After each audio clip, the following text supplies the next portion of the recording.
Hello everybody and welcome back to the channel and welcome to a new real-life car review. In this episode I'm driving the updated and upgraded Toyota Yaris. The current model generation of the Yaris has been on sale since 2020, so now we're 4 years in and Toyota gave this model an update. There aren't any big updates or big upgrades. The only way you can tell the car apart from the pre-upgrade version is by a badge on the rear. The hybrid badge is gone, it now says HEV, and you can tell that this is an updated version by its color. This is called Neptune Blue and it's only available on the top trim level. Also there are new wheel designs, but the most important changes are of a technical nature. Changes to the infotainment and the screens in the car, and the biggest update is under the hood where there is a new powertrain option available. So as per usual, let's start off by having a peek under the hood. So folks, this is where the big news is for the updated Yaris. This is the new 130 horsepower engine. It isn't any different from the 150 horsepower hybrid drivetrain, which is still available, but for the lower trim levels, whereas the top trim levels and the GR Sport get this 130 horsepower engine. The engine itself, the internal combustion engine, is still the same, M15A-FXC. There aren't any changes here. The extra horsepower comes from the electric part of the hybrid drivetrain, namely motor generator 2. That is different from the one in the 115 horsepower version. The extra 14 horsepower is there, and there are 44 Newton meters more of torque. Toyota also made changes to the power control unit in terms of hardware and software, and during driving you can't tell much of the horsepower bump, but you can surely tell that there is more torque available, especially in the lower rev range. As per usual, we'll look at the engine bay. The only folks who will see this are the Toyota technicians. Toyota owners really have no business looking here on a regular basis because this is a problem-free, tried and true engine. This car comes with a 10-year warranty under the condition that you have it serviced by Toyota dealerships. So that's the important news under the hood, and how this works and how it translates into fuel economy and performance I'll tell you in the drive segment. Let's have a quick peek in the cargo area. The Toyota Yaris wasn't known to have the largest cargo capacity, and as you may expect we do not have an electric trunk opener, but that's okay. I must say the cargo area is nice and square. The standard capacity is 286 liters, and when you fold the rear seats down you get a cargo capacity of 947 liters. The cargo floor is nice and solid. You can put some heavy stuff on here and it's even with the opening, and there is a area underneath here where I usually store my shoes when I go on a hiking holiday, and have my trolleys over here. The partial shelf is one piece. Let me demonstrate. If you have any taller goods to transport, you can slide it back here so it doesn't float around in the car, so to speak. Let's put this back in its place, and also you can lower the cargo floor by pulling it out and put it on its lowest level. That also increases the cargo capacity. But as said, there are competitors who have a larger cargo capacity, but for a family of two this will work just fine, especially when you use this car as a grocery gatherer. So with that being said, let's have a peek in the interior and look at the changes and upgrades over there. So let's have a quick look in the interior. There aren't any major changes in terms of design. The upper trim levels now get the 12.5-inch digital gauge cluster. Let me show you around. And you can customize it to your desire. I have this clean setup, and you can go to a very clean setup like here. And as you can see, I have it set in the settings, so I can use this button to pull up the settings menu and then go to RSA to switch the speed limit warning off. So that's done right now. In the center you have Toyota's new infotainment system. Well, it's been used for a couple of years, but now it's used in the Yaris, so it's the same in as in all of the other Toyota models, and you had a little shelf over here like you have over here, but now there are fans in its place. The heater control, still physical buttons. This version has heated seats. There is the charger, the wireless charger for your phone, and the center cluster didn't change all that much. The materials are really nice. This is somewhat of a harder plastic, but this and the new cover over the instrument panel is of a softer leather-like material. And also the layout of the buttons on the steering wheel on this side for the cruise control have changed. No major changes. And there is one thing that the PR rep pointed out, that the rear view mirror now hinges on 2 points, so it's easier for taller people to find a nice mirror setting. Also, these seats are new. In this top trim level you get synthetic leather with cloth in the back and on the seat itself. It's very synthetic material, and the seats do feel very basic, but I've done some longer drives in this car, and they perform really well on longer drives. First time you sit down on those seats, as I said, they feel a bit basic, but all in all they do work well. And in this top trim version, it's now called the Launch Edition and will be dubbed the Premier Edition later on, you get those blue elements to sheer up the interior.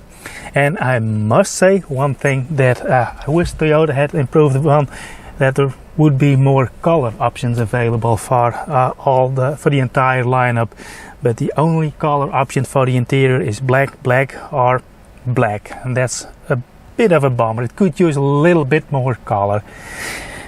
Anyway, that being said, let's have a quick peek in the rear passenger space before we go on a drive. Now, if there is one thing that I wish Toyota had improved upon, it's the way the rear doors open. They don't swing open all that wide, and it really limits the ingress and egress, and especially when you have children that you have to put in belts in child seats. This door really is in the way. That's something to keep in mind. And I really hope that Toyota had improved the hinge construction so it would swing open more towards a 90-degree angle. That's something that you have to keep in mind if you consider this car and you have smaller children. If you have adult passengers on a regular basis sitting on the rear seat, it's good to know that this isn't a bad place to be. With a seat in my driving position, I have enough knee room and I can stow my feet under the driving seat. And the seating angle of the seat itself, it's the height in relation to the floor, is nice. I don't have to pull my legs in, and the angle of the seat back is also very nice. If adult passengers have to sit here for 2 or 3 hours, it's good to know that this is very doable. I must say it's all very black on black, and with the door closed it is pretty dark, but view towards the outside is great. Now let's open the door once more. This may be the top trim level, but there aren't much creature comforts over here in the back. There is no vent, there are no chargers, there is no reading light, there is no armrest, and there's only a small pocket in the door for a bottle or a cup holder, but I would not recommend to use this as a cup holder.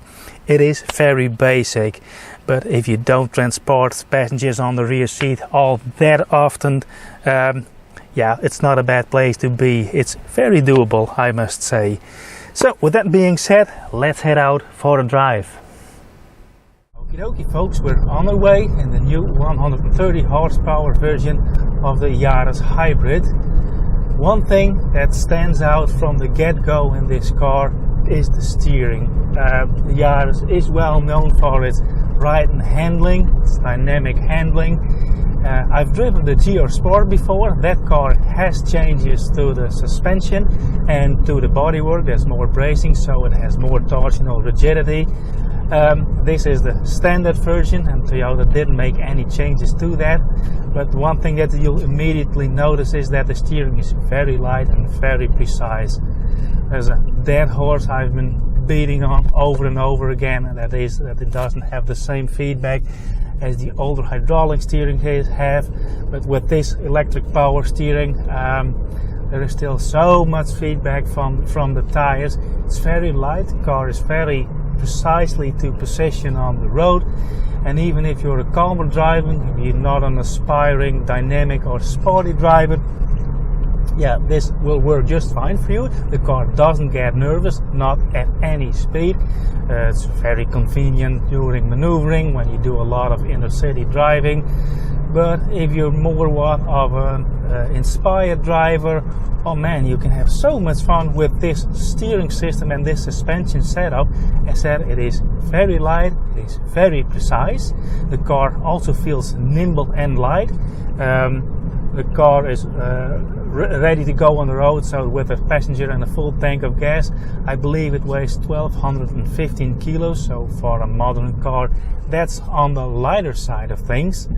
The suspension in terms of spring and spring rates, they feel a bit stiff, a bit on the bumpier side, not as stiff as the GR Sport, but also not uncomfortable. And I think if you want a comfortable ride, you may better look out for competitors, but in this class of vehicle with this track width and a wheelbase, car always will be a bit bumpy. That's just the way it is with the size of the vehicle, and Toyota utilized that setup, track width, wheelbase, to aim for a more dynamic driving style. So the suspension is a bit bumpy, but I must say my parents own a Yaris of this model generation. My dad is a very calm driver, and he says it doesn't bother him. He said get used to it. He doesn't experience the car as being too excessively harsh in its suspension and too bumpy. Now, what are the other things to know about this car? I noticed yesterday when I stopped at a traffic light that I was in front of the line and I couldn't see the traffic light because this unit with the rear view mirror, cameras, rain and light sensors is quite large, and yeah, the room in between, the visual room in between the bottom of the mirror and the top of the screen is only finger length high, so yeah, you have to keep that in mind.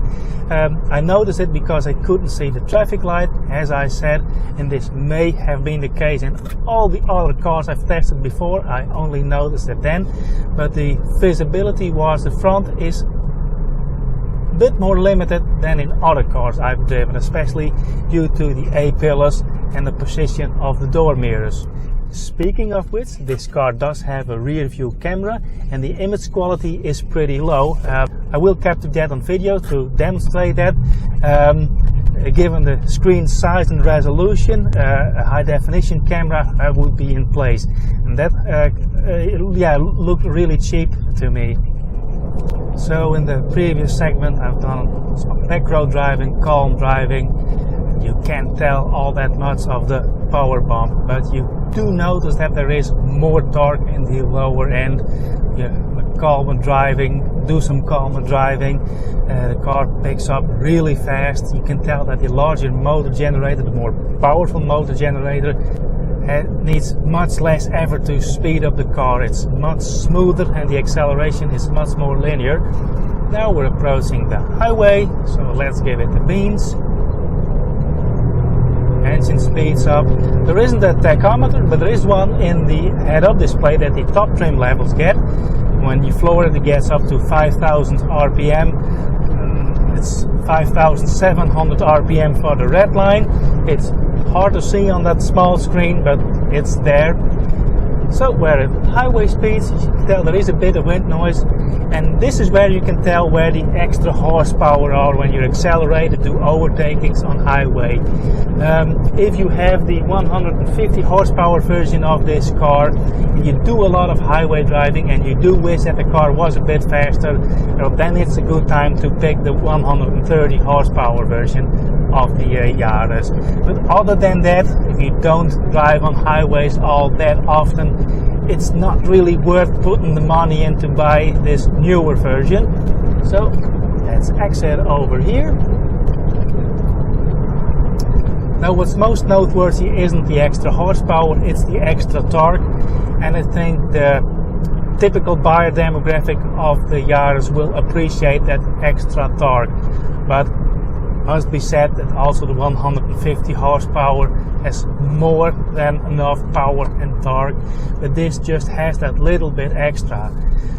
But how does that translate into performance? Well, as said, it's only 0.5 of a second faster than the standard sprint from 0 to 100, and it's noticeably faster during overtaking on the highway. It picks up speed more easy, but it doesn't translate into a higher fuel consumption. I got my best fuel consumption by record in the pre-update Yaris. I got 28 kilometers per liter, and in this I have to look it up. It's currently at 4.7 liters per 100 kilometers, and the best I got with this car was 4.6. But anyway, you get more performance but no big increase in fuel consumption.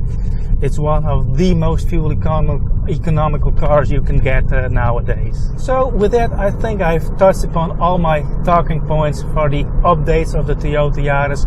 Let's head out to the middle of nowhere where I'll give you my final thoughts. Well folks, we're back in the middle of nowhere. My final thoughts on the updated Toyota Yaris. Well, if you would have asked me a year ago, does the Yaris need updates? Do you expect it to get updates? I would have said no. It was a very good car already. The additional 130 horsepower are nice if you live in a mountainous area or when you do a lot of highway driving. For calmer drivers, you don't really need all that horsepower, but the extra torque does make the ride much smoother. So if you're a calm driver and you like a smooth powertrain, yes, there is an advantage, and it's up to you if you want to pay the price premium for the 130 horsepower version, because the 150 horsepower version that is still available is a pretty good engine for, I think, 80% of the Yaris driver. Anyway, if you're a person that dreams of a GR Yaris but you're not able to afford it, it's good to know that the GR Sport version of this car now has the 130 horsepower engine. You can really have so much fun with this car, and even with the standard suspension and the standard steering setup, it's a real great driver's car. Yes, the Yaris isn't the most practical in terms of rear passenger space and cargo space, but it does give a lot of driving pleasure. And even with the extra horsepower and the extra torques, you don't get a bump in fuel consumption. This still is one of the most fuel economical cars, words are hard, on the road nowadays. Also, it's good to know that it is a 1.5 with a manual transmission for this car, and that's also a very nice car to have. You don't really need the hybrid to enjoy this car. And also in the acceleration and top speed, the manual gearbox, the non-hybrid version, is the faster car in the regular lineup, apart from the GR Yaris. Now, the other updates to the car, especially to the safety system, the infotainment and the digital gauge cluster, yeah, they are really nice to have. One thing that stands out for me is the audio system. If you like good audio in this car and you're willing to pay a little bit extra for that, it's really worth considering this launch/premiere edition of the Yaris, or however it may be called in your market. Anyway, it's the top trim level. The JBL audio system with 8 speakers is really good. Yeah, and it's nice to have the updated infotainment system. It's connected, there's more connectivity to your phone, and there is a possibility that you can have 5 users use their phone to connect to the car, so you don't need a key to start a car. But I'm not that tech savvy, that's not something that I would use.